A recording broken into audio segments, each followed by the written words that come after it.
The history of playing cards is still shrouded in a number of mysteries, but we'll try to outline what may be considered the most recent estimation by those who are concerned with them and by the general historians of playing cards in general.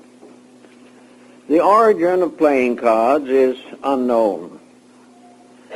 The probabilities are that these cards originated in the Orient. China makes a pretty strong claim for originality in this particular area, and it is known that they were in use in one way or another among the Chinese for over 1,000 years. In Europe, they did not appear until the early years of the 14th century. And in the course of time, many and unbelievable ramifications have set in. The tarot cards probably have a history separate from that of the ordinary gaming or amusement deck. The Comte de Gabelin, one of the first great Egyptologists, favored the theory that these major trumps, as they are called, the 22 major cards of the tarot deck, which consisted of 78 cards, that these were actually based upon symbols used in the initiation rites of the ancient Egyptians. Some have held that they may have been carved upon the walls of the inner sanctuaries of the Egyptian mysteries. Others feel that they may have been freestanding symbols, originally in the form of objects of various shapes, sizes, and proportions, which were used in the instruction of those seeking admission into the sanctuaries. It is also possible, as suggested by Pythagorean lore, that these cards were originally used in a sacred oracular manner. The most permanent and enduring aspect of playing cards, except for gaming, has been the connection between them and oracles. The ancient priests of the tabernacle and the temples of Israel had auricular stones set upon the shoulders of their robes, by which they were able to determine the will of deity.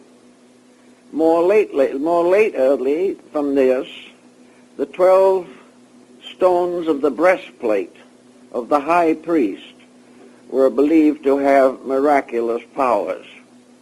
In other words, what man was always seeking was some way to discover the will of his deities. He really wanted to know what they wanted him to do. But unfortunately, the heavens were silent, and the only link between deity and the laity was the priesthood. The priests, in turn, composed largely of human beings with no extra spiritual powers or faculties, found it very difficult to make major decisions in the lives of people, either for the course of nations or for the fates of individuals. The priests were always consulted, and in almost every instance they ultimately fell back upon some type of oracle, some way of invoking deity, some way of bridging the interval between the objective and the spiritual causal universe within which we exist. The development of sacred magic related to these issues, and in many instances, as in the Oracle of Delphi, the discovery of the will of deity came through the priestess who served the oracle, who went into a kind of trance and delivered the mysterious quatrains or hexameter verses by which the deities were supposed to answer the questions of mortals. These questions involved many different problems relating to character, to decision, to career, to marriage, to death, and to destiny, as far as the major purposes of life were concerned. The philosopher Pythagoras was named for the Pythia of the Temple of Delphi. When the child was born, the seers predicted his future and that which he would accomplish, and it was so. We find many references to oracular revelations in the Bible. Usually, however, they were not in the form of cards or anything of that nature, but they were in the form of some type of psychic link between humanity and the powers governing the world. Primitive magic existed in all parts of the earth, among the most savage and primitive peoples. Always in the last analysis, decision was left to fate, and fate in turn was revealed through the oracles. The oracles stood for the concept that there's a destiny that shapes our ends, and the various efforts to determine the nature of this destiny developed over a long period of time. We are inclined to believe that at the very most remote period, divination was by means of arrows. In other words, small sticks falling in various positions and compositions were held to have sacred meaning. We know that similar sacred meanings were found in China by the use of the so-called oracle bones as early as the 2nd millennium B.C. Oracle bones had inscriptions placed upon the flat bones of animals. These inscriptions were in the form of a question and a built-in type of answer. In the Chinese ideographs, this was comparatively simple. A hot iron was then placed on the reverse side of the bone, causing it to crackle, and the cracklings falling through the inscriptions became the basis of the delineations. We also know that the arrows were perpetuated in China in the form of bamboo tubes with a number of slender rods set in. These rods were shaken out one by one from the tube, and the letter on them was the key to the definition or delineation. Actually, as we proceed further, we begin to come upon another type of divination that was very important, and that was with dice. The ancients had several kinds of dice, both in the Orient and in the Occident. And when they excavated the old streets of Jerusalem and got down to the pavement that was there in Bible days, it was discovered that a number of the stones had board-shaped figures cut into them to be used in playing games of dice or in divination. We know also that according to the New Testament, the lots were cast for the robe of Christ. Lots then became the basis of ownership. When you could not decide naturally to whom a certain article or condition was intended, no one knew what to do about it. They did not know who was always the one to be guilty or the one to be innocent. So lots were cast and the decisions were final. Thus, in a sense, the principle of fate was involved with all of the early uses of divinatory articles. If it is true that the Egyptian temples had within them certain magical figures, also the geometrical solids representing the deities, and systems of numbers by means of which oracles were delivered. We can then remember the wheel of Pythagoras, which, while it may or may not be authentic, is certainly ancient, and by which divination was performed through the combining of letters, particularly the letters of the name of the person asking the question. Always in that period of early study, men turned to the stars for guidance, and the belief of the influence of the planetary bodies upon human life was part of ancient philosophy and still survives under certain persecutions over which it appears to be always victorious. All these little symbols and different articles and different types of things probably led gradually to the production of some type of symbolic card. And one of the earliest names for the tarot cards was the Book of Thoth. Thoth was the Egyptian Hermes. He was the deity that had charge of the books of life. He was the one who spoke for the gods. He was the messenger of the deities. And it was said that he left behind him many books. And it is held by some that the Book of Thoth was really the playing cards, through the constant study and rearrangement of which patterns were created by which human beings could expand their understanding of themselves, their own lives, and the world in which they lived. Actually, then, for the origin of cards, we have 3 or 4 choices. One Chinese, one Egyptian, one Hindu, and one European.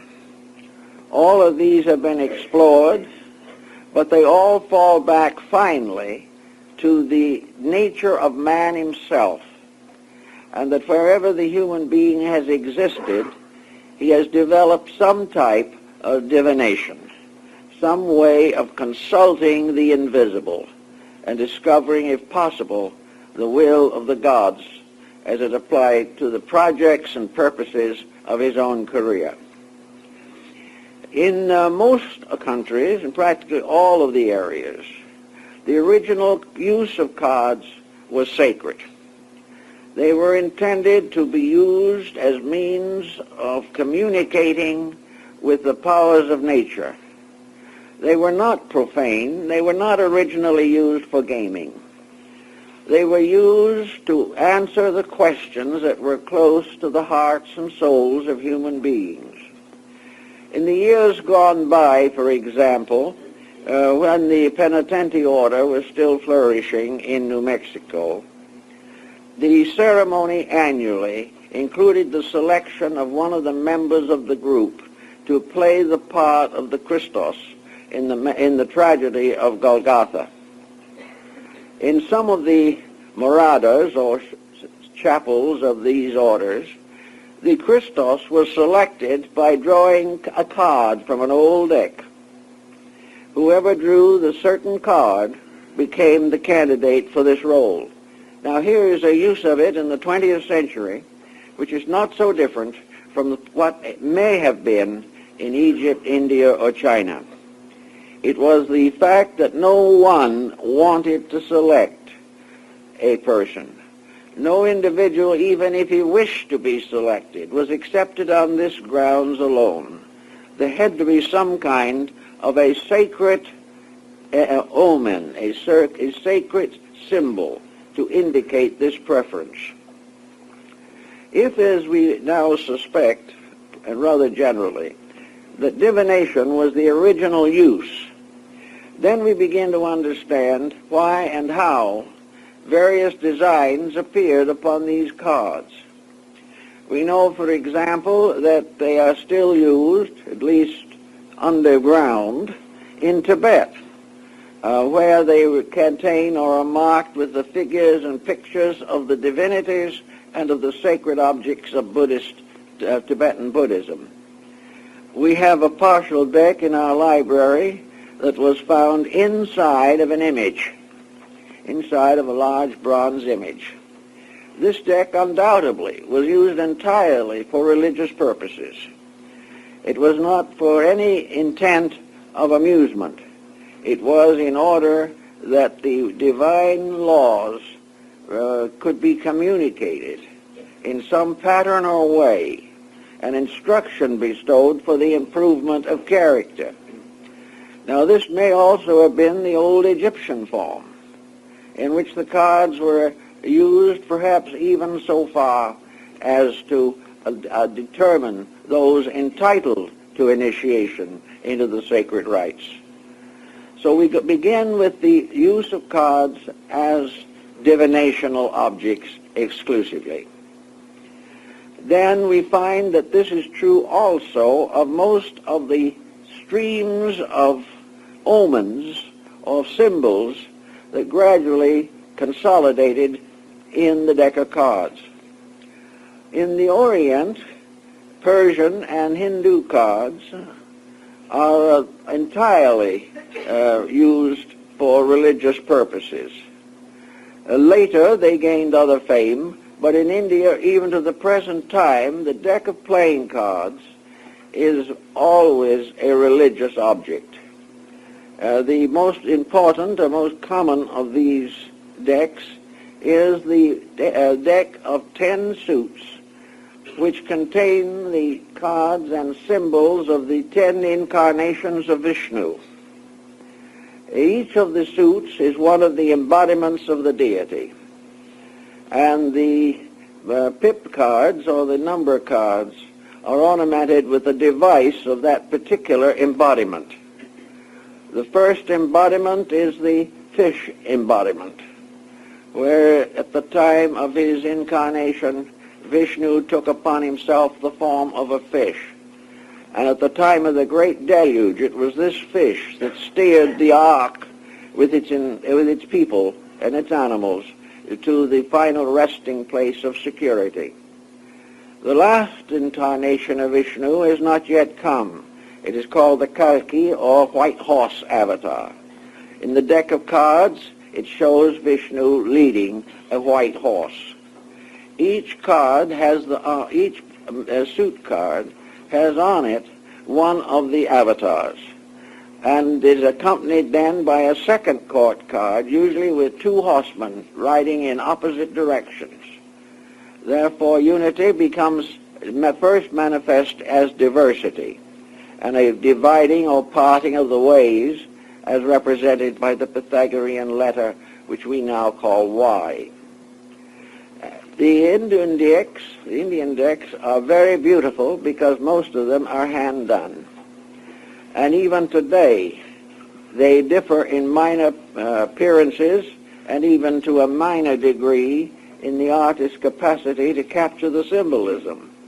But they are circular, they are painted on discs of heavily prepared paper fiber, which has been lacquered and varnished, and they are divided in color according to the suits, but all of them together represent the great cycle of the embodiment of deity.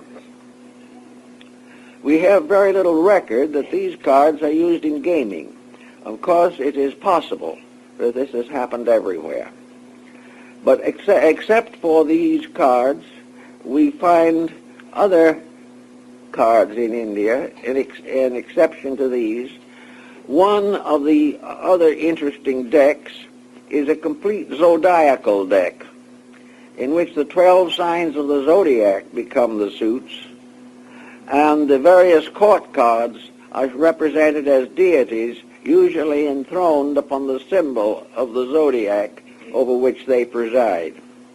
This particular system also seems to have been transferred ultimately to Japan, for there we find in the temples of the esoteric sects booklets and small reliquaries with the deity represented and the sign of the zodiac at his feet.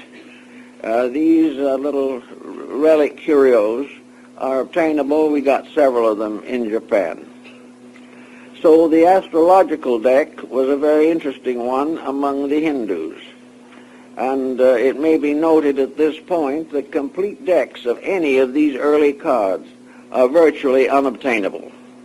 They are in a few world museums because those of artistic quality are usually separated and disposed of separately as miniature paintings. They are very beautifully done. The origin of playing cards in Japan is also rather uncertain.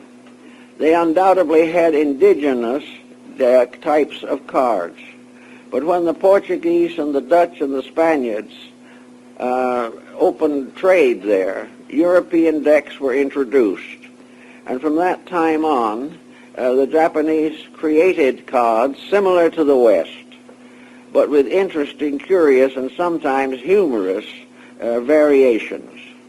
Wording on these Japanese European cards wordings were usually misspelled, letters misformed, and the attire of the court cards curiously complicated between Eastern and Western costuming. They also in Japan had a number of indigenous decks, which we find no equivalent to in any other country. One of these decks that is most interesting is the deck of poits, the deck that is used only during the holiday or New Year's season. These decks are doubles, one half having a picture of the poet and the first lines of a poem. The second and matching card has only the remaining lines of the poem. They are shuffled, and in order to select the correct termination to a verse, the players have to be very well versed in literature and in the productions of their various national scholars. In the beginning, these cards were also all hand-painted. They are smaller than our cards and are usually blank on the reverse. These people also had a definite gaming deck consisting of the cards of the flowers and plants ruling the 12 months of the year. Each of these different year cards consisted of a suit of 4, showing the various stages in the development of the flower or plant, from the twig to the bud to the blossom to the fruit. These cards are still used very extensively in gaming.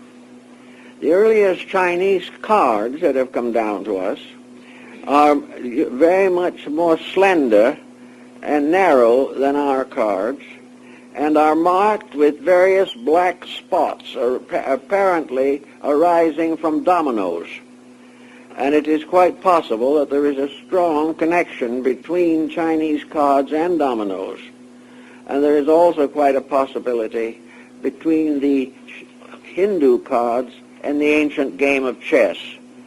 There seems to be no doubt that a number of primitive games were combined by various nations in the production of suitable card symbols.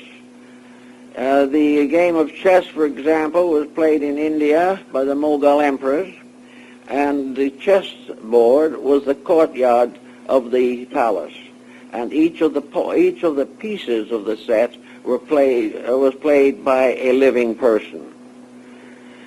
Various other variations on these difficult and complicated themes can be picked out and have been traced to the best of ability, but the findings are by no means conclusive at the present time.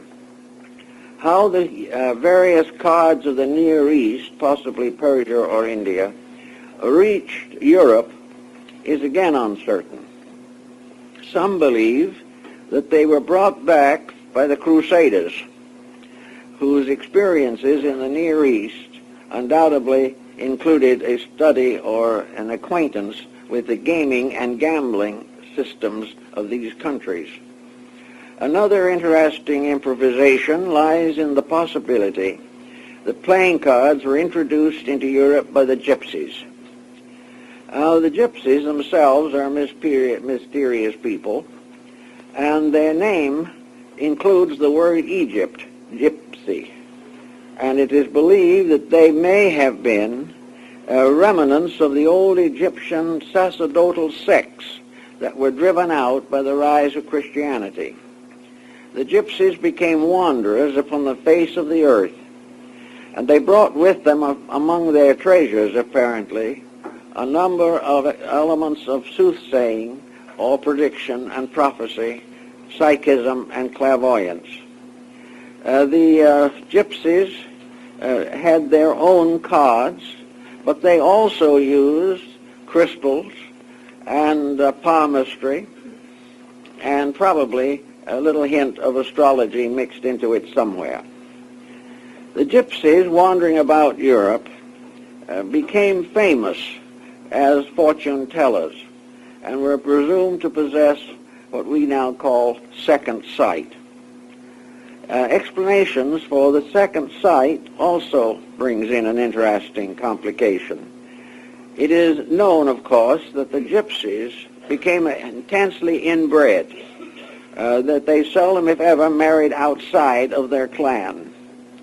And in the course of centuries, this inbreeding is believed to have strengthened the psychic propensities, that in some mysterious way this inbreeding helped to perpetuate a traditional descent of memory, that the individual was closer to the past, to his own background, and to the environments of his ancestors as the result of having more intimate and continuous contact with the bloodstreams of those who had gone before.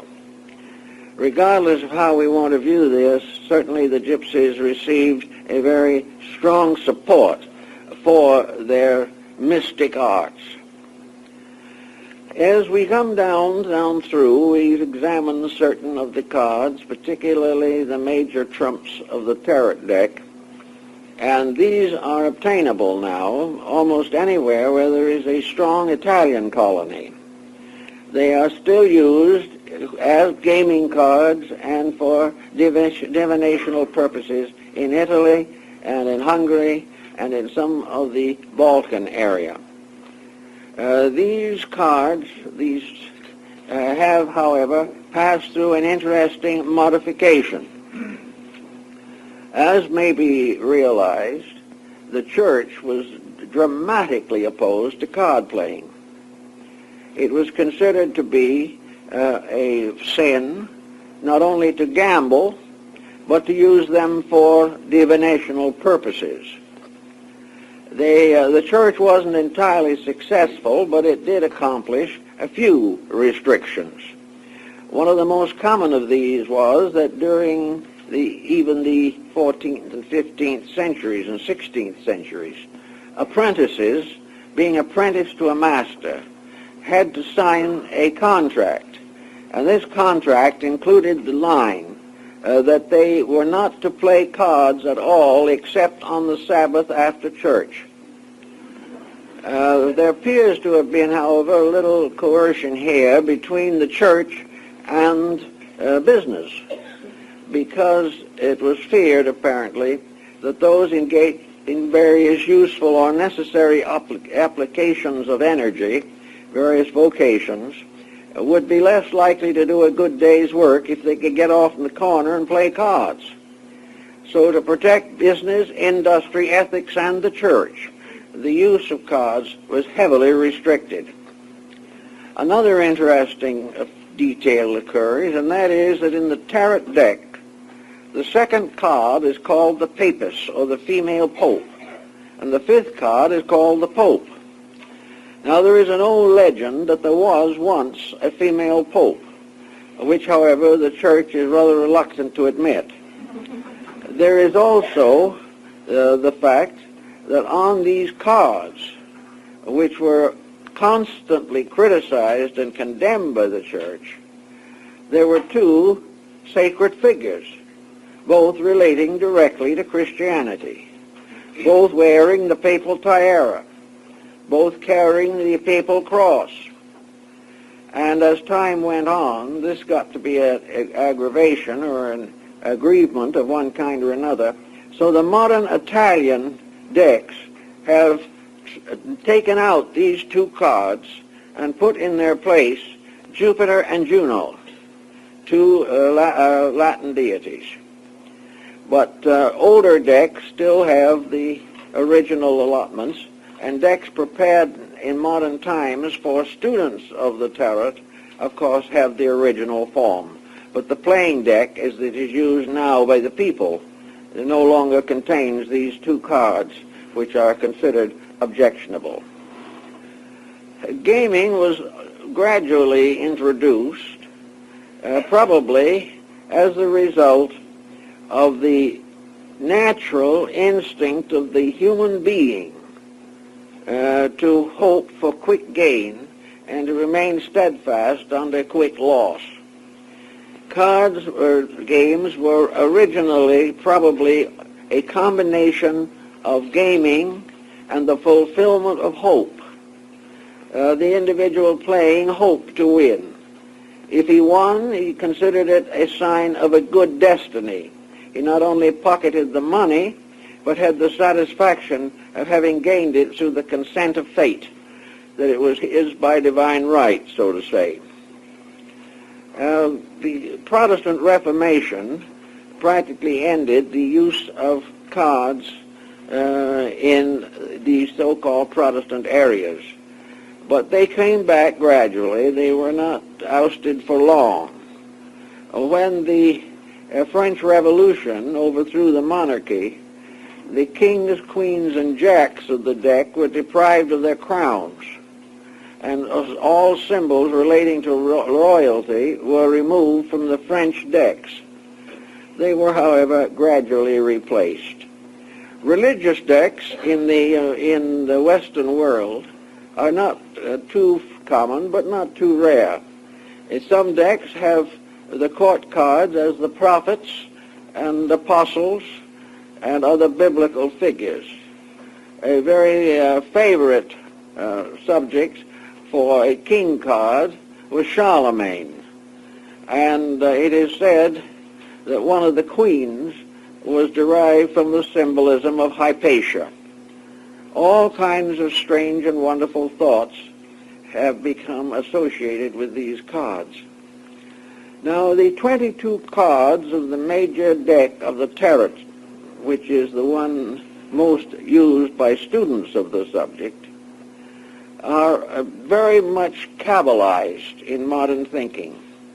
To the numbers have been added the letters of the Hebrew alphabet, and the cards have been tied strongly with all of the Hebrew philosophical speculations, including divination. They have been used to reconstruct Kabbalistic designs, and have been used as symbols of the various levels and orders of the Kabbalah. In Kabbalism, the great soporific tree appears in four forms, representing the tree of life on four levels of existence. These four levels of the tree of life are represented by the four suits, and the Godhead is represented by the court cards. The other cards constitute the 10 sephirothic symbols of these 10 spheres or worlds, and also come back again to the Pythagorean tetractys of 10 dots. We'll go into that in a few minutes. Actually, then, the old deck of 78 cards was primarily a philosophical deck. As time went on, a number of improvisations were made. The tarot majors or major cards changed their designs. In some cases, characters from classic mythology and from various systems of symbolism were inserted, and later they became involved more or less with contemporary events. Some decks of cards have famous generals, And one of the prime objects of these successful cards in England at one time, the prime object was the Duke of Wellington, who honored himself, or was honored, by being placed among the persons of the deck of playing cards. Also with time, educational cards made their appearance. Cards were used to teach astronomy, mathematics, engineering, medicine. They were used to perpetuate literary and philosophical conclusions. They included the quotations from great poets, and they've covered practically every area of human interest, from the most abstract astronomical and cosmological designs to popular baseball and football players. The cards were used in a great many areas, gradually secularized, until the sacred elements or patterns were practically forgotten. The deck of cards that we use today is based upon English decks, and English decks in turn originated in France. The cards from the beginning of their introduction into England, probably in the 15th or early 16th century, have not varied greatly in design. They have been more or less consistent in the unfoldment of their symbolism. The older cards have a great charm that are more or less missing from the commercialized decks. The older cards were little works of curiosity in themselves. The various cards had interesting and intriguing designs, and the court cards usually represented the various persons full length and in approximate and appropriate garb. One way of dating the cards in England and France has been the costuming of the earliest known decks. By this, it is assumed that they began by contemporary costuming. In the development of our modern deck of cards as we have it today, a number of other interesting situations came into focus. Originally, the three court cards of the deck were the king, the knight, and the page. The three cards continued in this way for some time, and then with the rise of some feministic movement somewhere, the queen was introduced.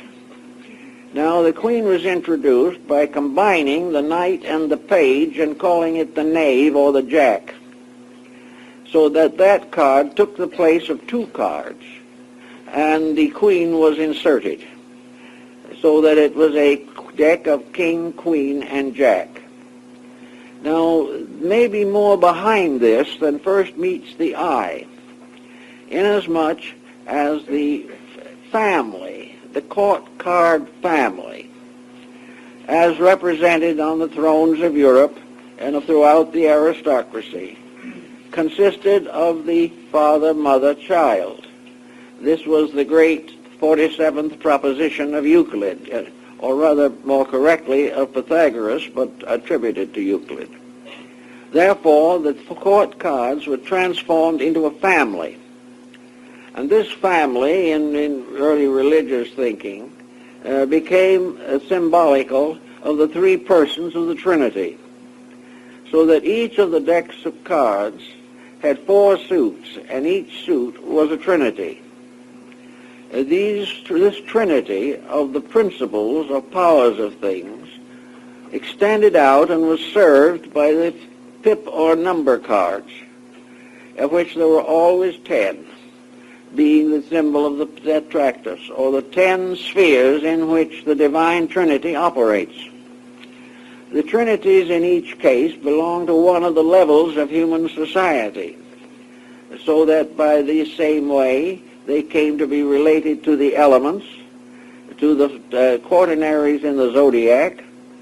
They came to be represented by wherever the 3 stands out as a holy number, or as a symbol of equilibrium. The 3 was the symbol of harmony. It was the symbol of the home, of the family, and of the cooperation of human beings in the furtherance of the divine plan. The deck was somewhat abridged by dropping out of the major trumps. The major trumps were no longer included, and I think where this change took place, we probably are very close to the time in which gambling or amusement took over and the sacred symbolism gradually faded out. But with the deck of 52 cards, as we have it at the present time, we have some very interesting astronomical factors presenting themselves, and of course these cards can be subjected to almost any type of thoughtfulness to find out what they mean. In the first place, we have 12 court cards. These 12 court cards are recognized as, in an astronomical sense, as representing the 12 months of the year. When the double-headed cards were introduced, each of the 12 cards had two portraits on it instead of one inverted to the other. These 12 multiplied or increased by a second 12 became 24. These 24 faces, therefore, fitted very well into the concept of the 24 hours of the day, which in turn descended to us from the 24 elders before the throne in the book of Revelation. Having thus more or less identified this particular point, we go on to the consideration of the cards themselves. Each of the suits consists of 13 cards, and the four suits combined give us 52, which is the number of the weeks in the year. If we add the spots on all the cards together, counting the jack as 11, the queen as 12, and the king as 13, and I'm going up from 1 to 13, the result is 364, which is 1 day short of the year. In order to take care of this little detail, at quite an old date, the joker was introduced, which made the number of actual spots 365. Some modern card manufacturers, no doubt without any intention of so doing, now provide their decks with two jokers, whereby we take care of leap year. But Milton Pottinger, in one of his studies on symbolism, points out the parallels, for example, between the symbolisms on cards and the symbols of Freemasonry and other ancient esoteric societies.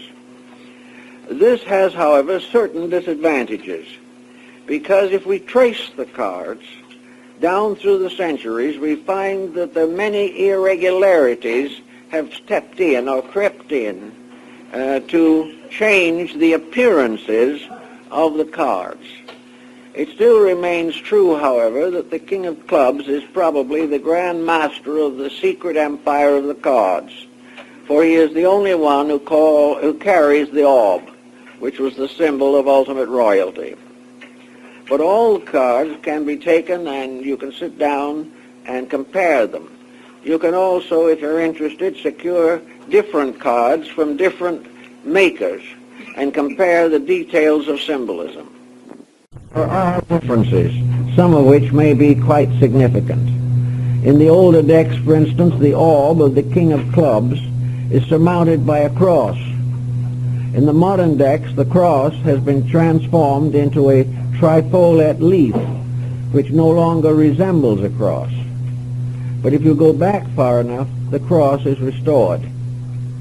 So all the new decks and so on are hampered by modernization and by the gradual conventionalizing of the symbols which are upon them. Now, as we go a little further into this rather intriguing subject, we come directly to what seems to be the most important of all considerations, namely the prophetic use of cards. Cards as instruments of divination. And to analyze this could almost confuse the world's greatest thinkers. for the simple reason that it has been impossible up to the present time to explain why and how a turn of a shuffled deck of cards can produce a card with a specific meaning for an individual. Yet it would appear that such actually occurs.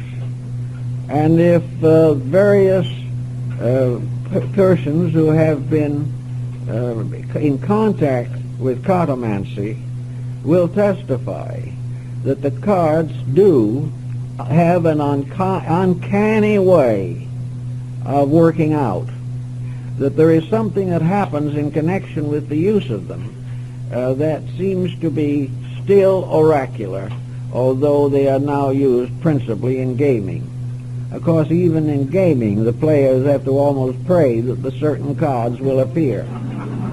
And if they do not appear, it is almost a sign that the judgment of heaven is against them.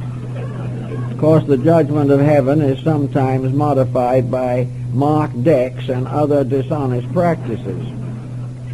Speaking about curiosities in connection with gaming, King James I of England was quite an inveterate gambler. He used to love to go down to Gray's Inn and play with the attorneys down there, his favorite card games. It is even said that many titled ladies enjoyed this for avocational interest. But the king himself was apparently a very busy man, heavily burdened with the responsibilities of state. And when he played cards, he sat and one of his servants sat beside him and played the cards. The king only told him which ones to play. It was too much of a burden to pick the cards out himself, which also might mean that amateur card players would perhaps be wise to have someone beside them who knows how to play for them. And maybe that was part of the king's idea. We do not know. But we do know that one year he lost £100 in playing, but next year he gained back 15 pounds of it. This is recorded as historical. Back to the problem of the moment. The use of the cards seems to call to our attention some type of meditational discipline. In other words, the cards form a kind of mandala. It has to be of this type of thing, because various persons having their fortunes told by cards have different problems, innumerable, and therefore each card has to have more than one meaning. It has to be a grand over symbol of something in order that the readings could have some type of significance. I think it is the true of this as it is in most systems, that these cards constitute a point of concentration for the person playing or delineating from the deck. This would be true in comparison to many other types of art, the primary purpose of which is to focus attention, to bring the mind to a point, to eliminate outside considerations, to absorb the person in a particular purpose. This might well be true of the gypsies and of other psychics who use cards. The cards are really not the source of the prediction. They are the concentration point by which the card reader makes his own interpretation. If, for example, images can appear in a crystal ball, and those involved in this belief feel that such happens and claim that it happens, then a kind of mental imagery can be stimulated by the various cards, each of the cards having a more or less general meaning, is adapted to the life of the person, and then the individual who is interpreting the cards has to pick it up from there and carry it to a completion. Another interesting possibility arising in card reading lies in the interlocking of the magnetic field of the player or the diviner and the subject. The individual may attain a certain contact telepathically. The medium, being a sensitive person, and the card delineator is a psychic without question, the concentration and the proximity can result in a mingling of mental energies or psychic energies. The individual who is being read may have within himself a fairly clear picture of his dilemma, of his situation, or of his need. This can be transferred to the medium, and the medium therefore gains an instinctive, intuitive, general concept of the person for whom he is reading.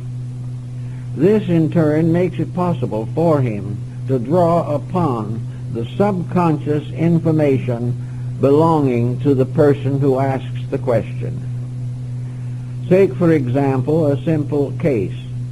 An individual loses a precious object. He goes to a gypsy who reads the cards and tells him where it is. He goes there and finds it. Now this looks like a nice tight little miracle and would certainly gain distinction for the delineator. But it is also true that it is quite possible that the individual who has lost the article has forgotten where he put it. But in his subconscious, the record of where he put it is still present and could be, by hypnotic thought, revived.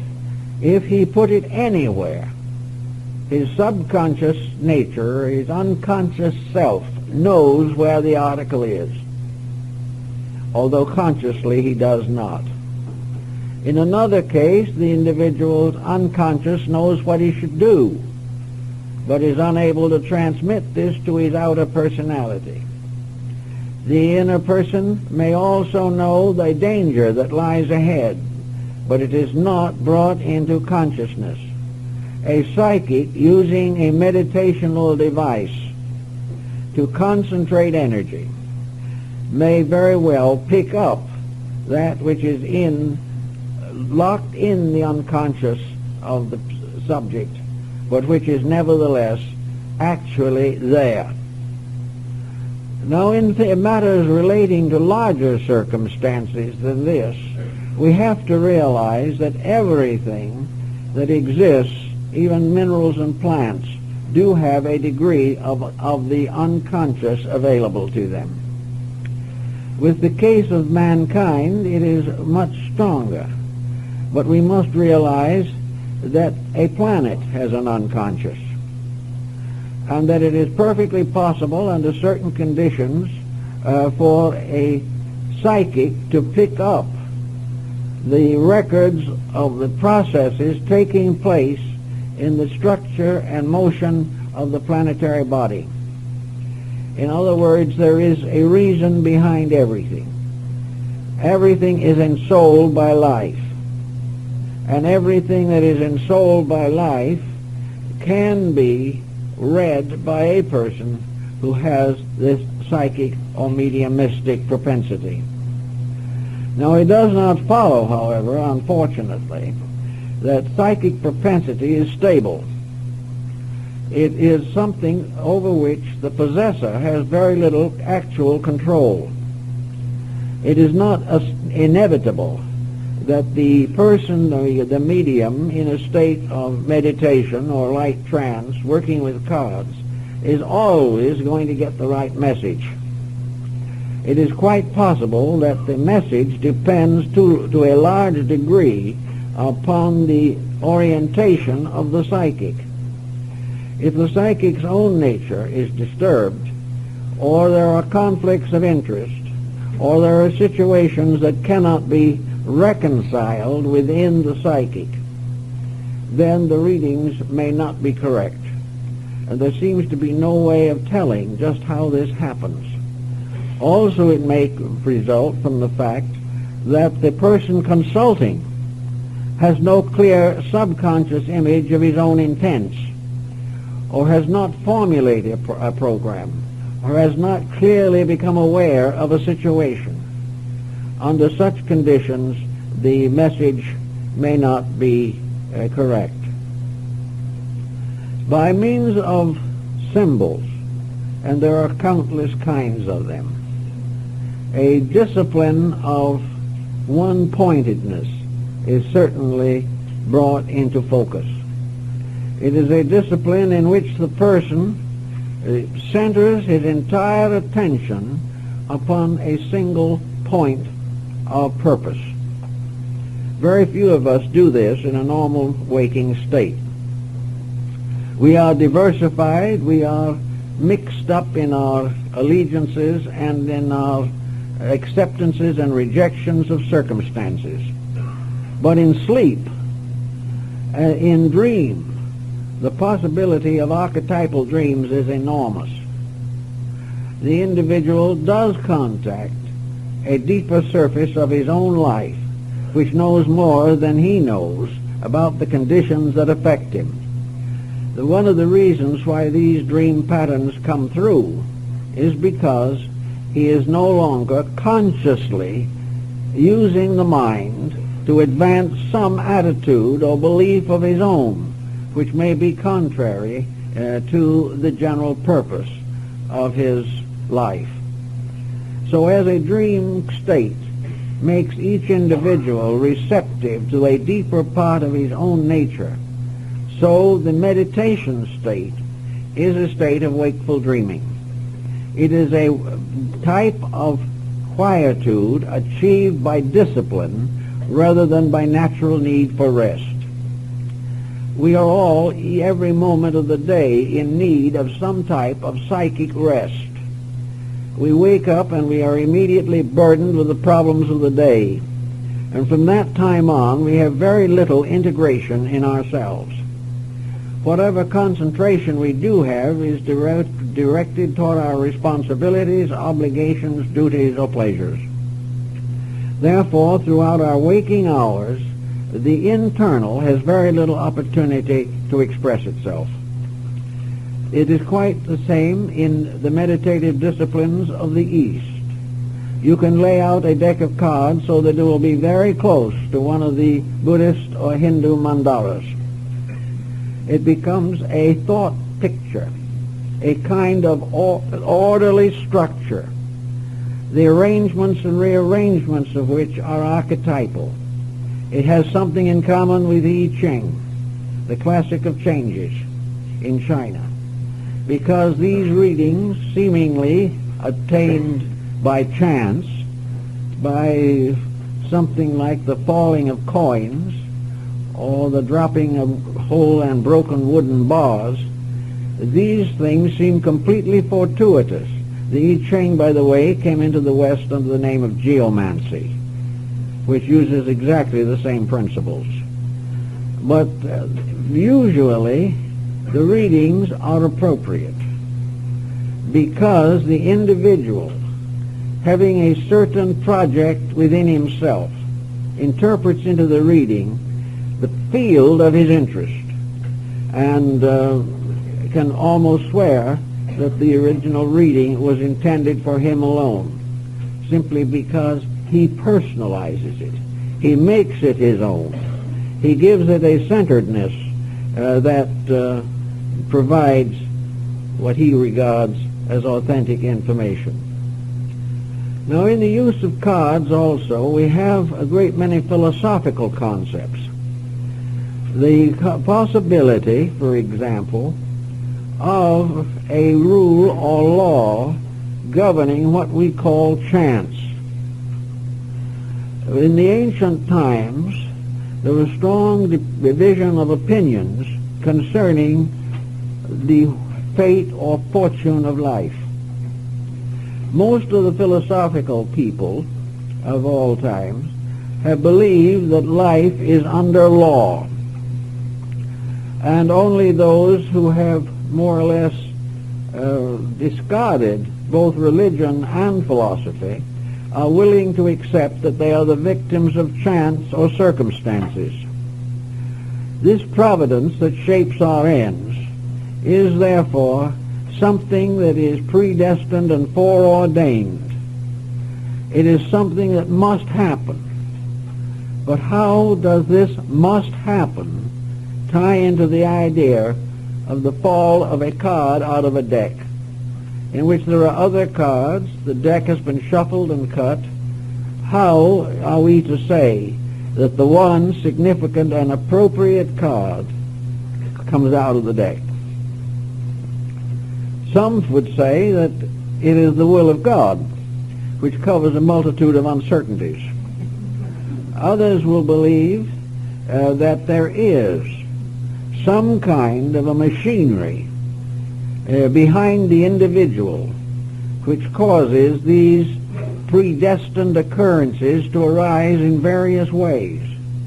There's hardly anyone who lives a life in which they have not at some time received a warning or an omen or a hunch or an intuition that came true. Now this means apparently two things.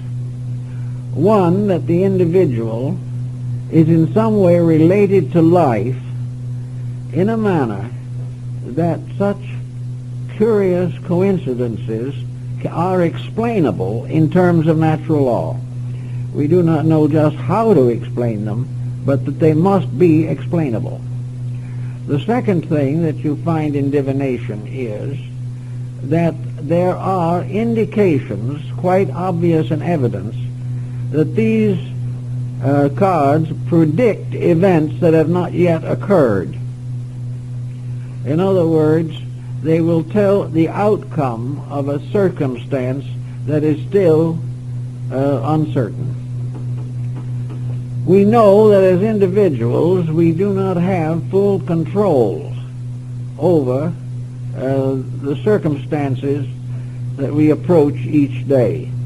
There are possibilities, there are certainties, there are impossibilities, and we must be faced with all of them.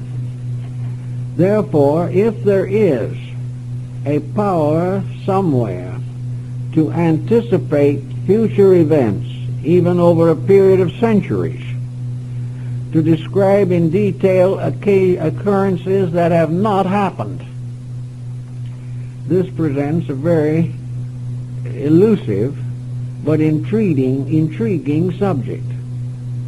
One answer to this has been that there is no change in the life of the person or of the world, which is an immediate change. Change occurs not in the body, but in the psychic content. In other words, an earthquake does not suddenly occur merely through a superficial accident. It is not something that just happens. An earthquake is an effect, the cause of which must be equal to the effect which it produces. This is one of the basic Hermetic axioms. Now, the cause of an earthquake may be moving into its final relationships long before the incident occurs. But if the cause of the earthquake exists subjectively, there may be and is evidence that this subjective cause is sometimes intuitively recognized by a person. That someone tunes in to a process before the process terminates. This seems to be, to a degree, true in the case of card reading. That the individual who is doing the reading is reading for a person in whom the incidents of life are forever in the forming, but do not reach a final state until they express themselves as action. It is quite possible that the psychic field is building up towards something, and that the diviner is able to tune in to this. Very often they may not tune in detail, but they receive the general impression of the occurrence which is being built up. A doctor can do the same thing on the physical level. The doctor can tell a patient very largely the state of his symptoms and what they will lead to if they are not corrected. Ptolemy said there was no fatal necessity in the stars, and there probably is no fatal necessity in a deck of cards. But as the doctor, because of acquaintance with the development of an ailment, can give warning, can perhaps apply remedy, and can certainly diagnose the situation and arrive at a general prognosis of it, so there is within man a power to know the true condition of self, something that is not within the general reach. Some believe that this knowledge of the true condition reposes in the soul, and that therefore the soul is the key to all prediction, all prophecy, all omens. That the psychic self within man is not only the controller of all processes taking place within him, but is also a perpetual diagnostician. It is present in him and is capable of warning. It is capable of pointing out internally, through intuition, through hunches, the development and ultimate of a course of action. It also could very well tell him, in character analysis, the profession he is best fitted for. For the psychic center, the soul, is the manager of both the mind and the emotions. But when the mind and the emotions become too active, too highly specialized, this other, smaller, quieter voice is not heard, and if it is heard, it is rejected or ignored. So the seat of all forewarning probably rests in the individual soul, in the world soul, and in the divine soul. In these levels and in these areas, the life of the individual is no longer an uncertainty. Now in India it is held also that persons coming into birth have a certain power of choice as to the phases of their lives and natures which they will develop in a certain embodiment.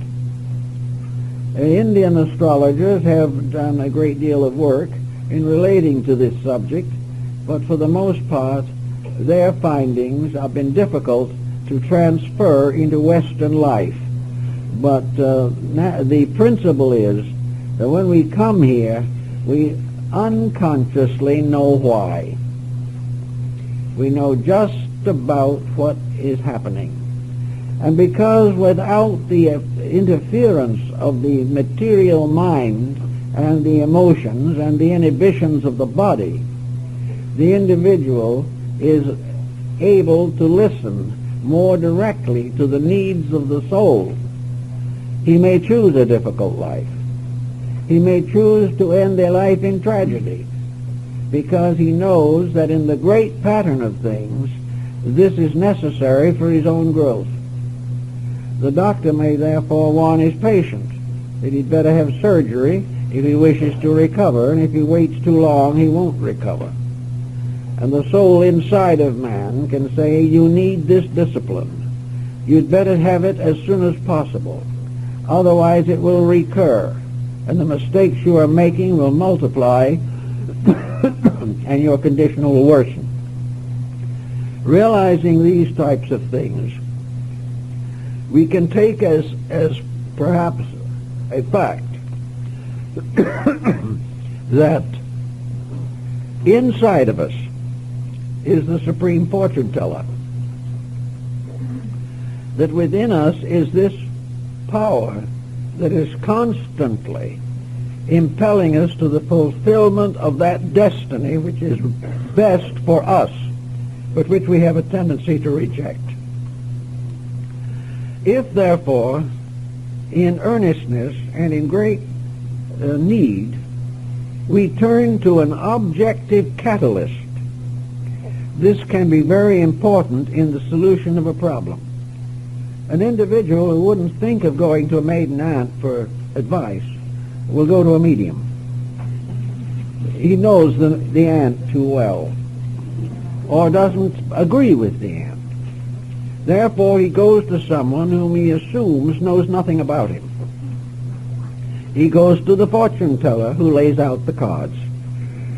And in laying out the cards, we find the person hoping for an answer to, for a moment at least, suspend his own judgment in the hope that he is going to have a revelation that is more useful.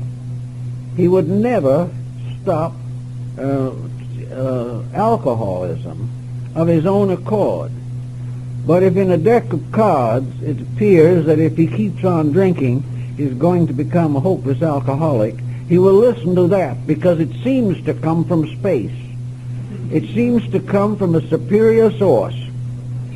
And he does not realize that this superior source may be inside himself.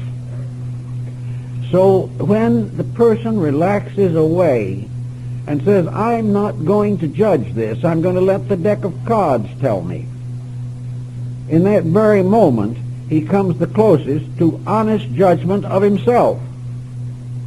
He suspends and refrains for a little while from all the plots and plans that he had made about these circumstances, and becoming receptive to something laid out on the table in front of him, he is actually becoming receptive to that which is within him. And having a truer image, the mind will then read that imagery into the card. Of course, there are certain rules relating to card reading. Certain suits and certain cards have distinct lettered meaning. But having a card in a suit with a general meaning, the psychic nature will reveal to him that which in his inner life is in rapport with that meaning. And he will read various things. But he is probably reading primarily from himself. Now, this might seem as though it represents a great deceit of some kind, but it really does not. Because actually, within each living being is the principle of the divine power itself. Therefore, locked within him is a divine wisdom that he doesn't understand. He doesn't know. He's been fighting to gain consciousness of it, but he is only very moderately successful. The power of life within himself is the power of deity, in which rests the premonition of all things. The determination of the existence of every living thing rests in the divine. A spark of this divine is in each of us. And if we can get back to it as far as possible and listen to it, we will discover that it has all the answers that a life like ours requires at any given time, inasmuch as these answers are related to the degree of insight and understanding with which we can use them. So each person has his prophet locked within himself. He has within himself the wise principle, which is the wisdom of God in him. He cannot get away from the pressure of the personality. He must have some kind of a device to assist him in this. Now, these devices have always existed, but we haven't given them very much consideration. We realize that the human mind has to outwit itself in some way before it can penetrate the surface of its own thinking. An Indian down in the Hopi reservation will take two little pebbles. They're perfectly ordinary stones, nothing remarkable about them. But if he puts these two stones together, and ties them around with a certain number of threads of wool of certain colors. They're not stones anymore. They're fetishes. They represent the capturing of some kind of a mysterious power in the two stones. They are no longer simply stones because he has performed a magic rite over them. And they become God powers or divine powers. Relics of all kinds come under this general heading. The individual, therefore, with the presence of this fetish, gains courage. He becomes more efficient. He may restore debilitated health. He may be successful in having a better harvest. All of these things are attributed to the fetish, but they are actually attributable to the release within himself of bondage to a lesser state of function. In other words, knowing his flock will increase, he tends it appropriately. Knowing that his health will improve, he follows the wisdom of the wet medicine priest and takes care of his health the best he can, following the ancient tribal laws. He becomes obedient to a conviction which he has created by magical means. Now, all kinds of things in nature, whether we realize it or not, have their magical overtones. There is nothing that we can look at, nothing we can touch, that does not have mystery in it. But we are not much concerned with mystery until we are confused. In India, the process of meditation lifts the mind from its commonplace, lifts it from its objectivity, frees it from all so-called external processes, and allows it to rest quietly in the substance of the soul. The soul then has the power to instruct the mind. The mind then interprets this instruction according to its own integrities and its own level of development. And the individual has a thought. He has an idea. He suddenly has a realization. He has a belief that he did not have before. And these various manifestations, conditioned by the mind so that he can accept them, become the basis of changes of all importance in his own life. One of the great changes in human life is repentance. The individual being sorry for what he has done and trying to make amends. The repentance originates in the soul. If in the course of the time he picks a card from a deck and he is quiet and wondering and hoping, the concept of repentance begins to move in him. And if the card is favorable, he will try to do what it recommends. If the card is unfavorable, he probably will wait and try again tomorrow, because he's determined that he must have the result. But if he is unfortunate, then perhaps he is also going to recognize the negative factor of himself, the guilt factor, the factor that he knows that he has definitely done that which is wrong. And the unfortunate card may prevent him from complicating or compounding the mistakes he has made already. The bad card becomes a warning against something, and in his own soul he knows what that is. So there are so many different implications and applications to divination with cards that the only practical way is to read a good handbook on the subject, but always remember that the true decisions arise within yourself. Dependence upon psychic communication is fraught with many dangers, especially when this communication is not solutional to the major values of life.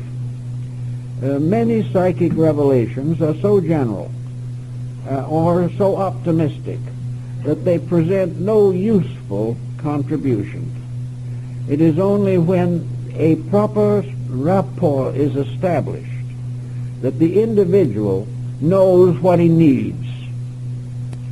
We all know what we want, but only the wise know what they need. And in the interpretation of the cards or the crystal or any other form, the superficial part of ourselves wants an answer that will supply us with what we desire. But the deeper part of ourselves is always searching for that which is the greater good, that which will assist us in developing and perfecting our own natures.